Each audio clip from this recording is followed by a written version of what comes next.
Peak performance में आपका स्वागत है। आशा करते हैं आपको सब अच्छे से समझ आए।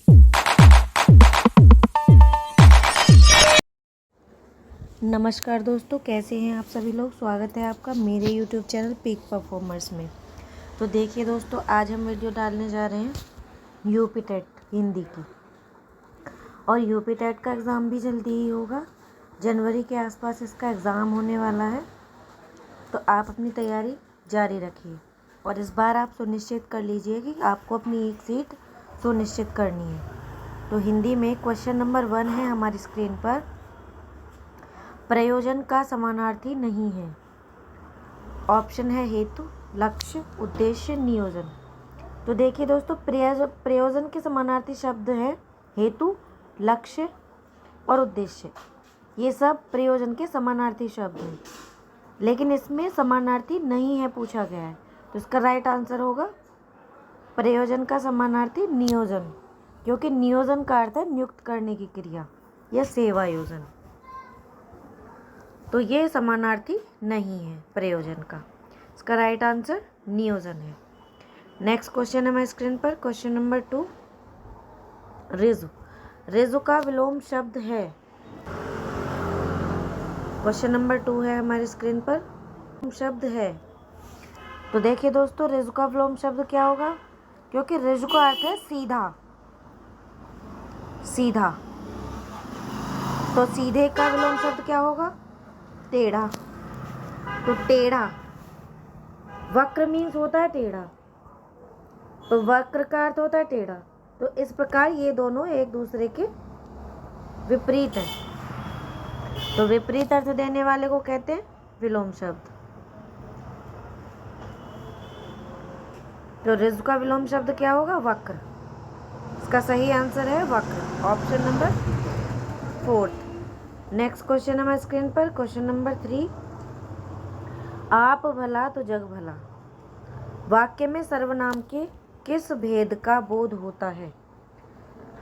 ऑप्शन है अनिश्चयवाचक सर्वनाम, निजवाचक सर्वनाम, संबंधवाचक सर्वनाम और प्रश्नवाचक सर्वनाम। तो देखिए, लेखक जहाँ अपने लिए आप या अपने आप शब्द का प्रयोग करता है वहाँ निजवाचक सर्वनाम होता है। जैसे आप भला तो जग भला, यहाँ आप शब्द का प्रयोग हुआ है अर्थात अपने लिए किया गया है। तो यह वाक्य में निजवाचक, इस वाक्य में क्या होगा, निजवाचक सर्वनाम होगा। इसका राइट आंसर है निजवाचक सर्वनाम। नेक्स्ट क्वेश्चन है हमारी स्क्रीन पर, क्वेश्चन नंबर 4। निम्नलिखित में से कौन सा शब्द पुल्लिंग है। ऑप्शन है कढ़ी, चील, संतान और सरसों। तो देखिए, जिन संज्ञा शब्दों से पुरुषत्व का बोध होता है उन्हें पुल्लिंग कहते हैं, जैसे बैल, लड़का, घोड़ा, पेड़, नगर आदि। अतः संतान पुल्लिंग शब्द है, जबकि कढ़ी, चील, सरसों ये स्त्रीलिंग शब्द है। तो इसका राइट आंसर क्या होगा, संतान। संतान क्या है, पुल्लिंग शब्द है। तो इनमें से पूछा गया कि कौन सा शब्द पुल्लिंग है। कढ़ी, चील और सरसों ये स्त्रीलिंग है। तो इसका राइट आंसर होगा ऑप्शन नंबर 3, संतान। नेक्स्ट क्वेश्चन है हमारी स्क्रीन पर, क्वेश्चन नंबर 5। प्रकाशन वर्ष की दृष्टि से डॉक्टर हरिवंश राय बच्चन की रचनाओं का सही अनुक्रम है। ऑप्शन है मधुशाला, मधुबाला, मधुकलश, निशा निमंत्रण। नेक्स्ट ऑप्शन है मधुकलश, मधुबाला, मधुशाला, निशा निमंत्रण। नेक्स्ट ऑप्शन है मधुबाला, मधुशाला, निशा निमंत्रण, मधुकलश। नेक्स्ट ऑप्शन है निशा निमंत्रण, मधुबाला, मधुकलश, मधुशाला।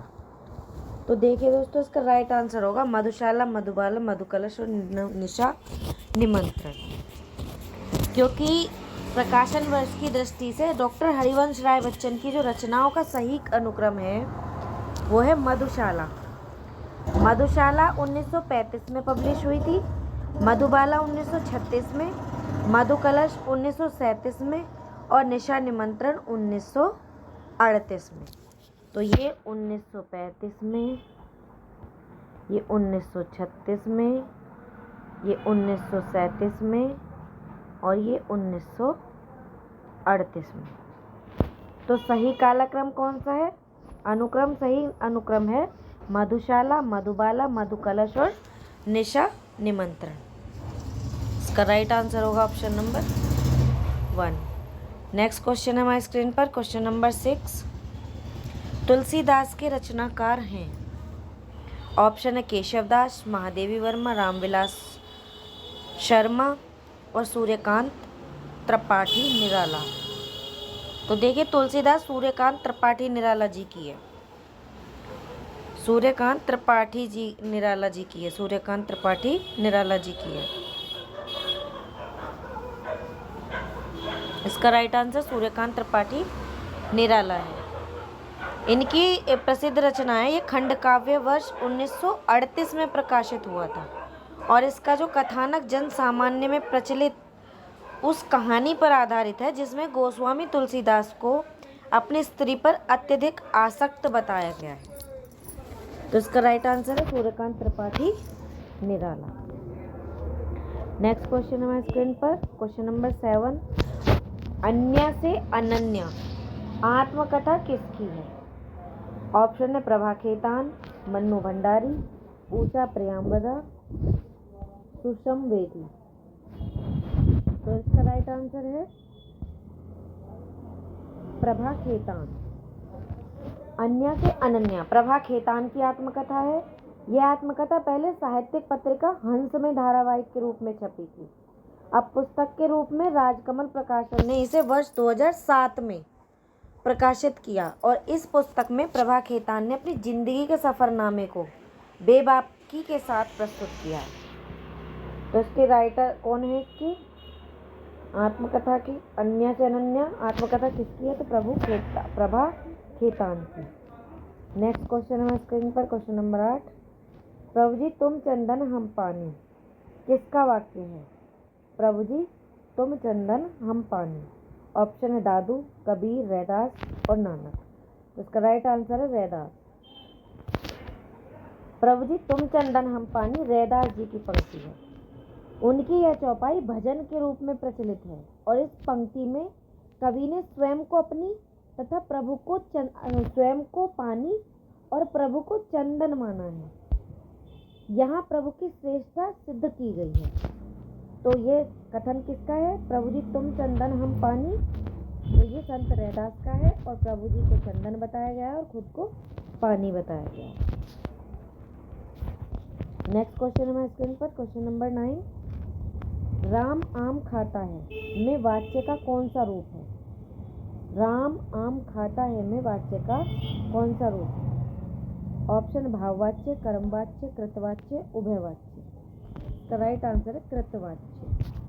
क्रिया के जिस रूप में कर्ता की प्रधानता रहती है, तो क्रिया का सीधा तथा प्रधान संबंध कर्ता से होता है, उसे हम कृतवाच्य कहते हैं। और इस वाच्य में क्रिया के लिंग और वचन कर्ता के अनुसार होते हैं। जैसे राम आम खाता है, इस वाक्य में राम कर्ता की प्रधानता है तथा क्रिया का लिंग और वचन कर्ता के अनुसार है। तो यहाँ पर कौन सा वाक्य हुआ?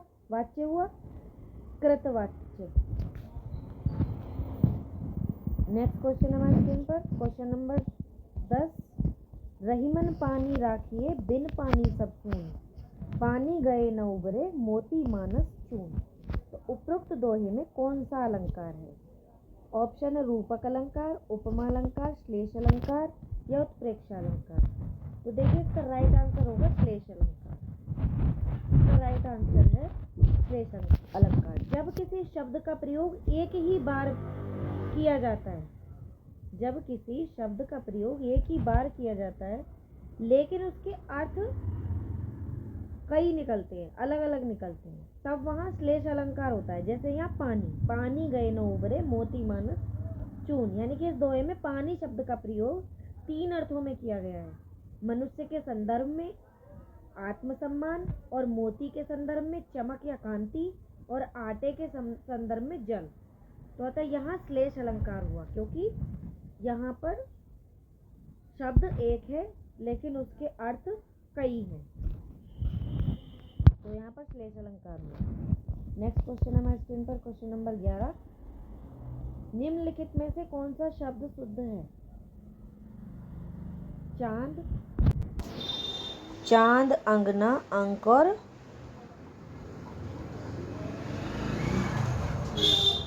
आंख।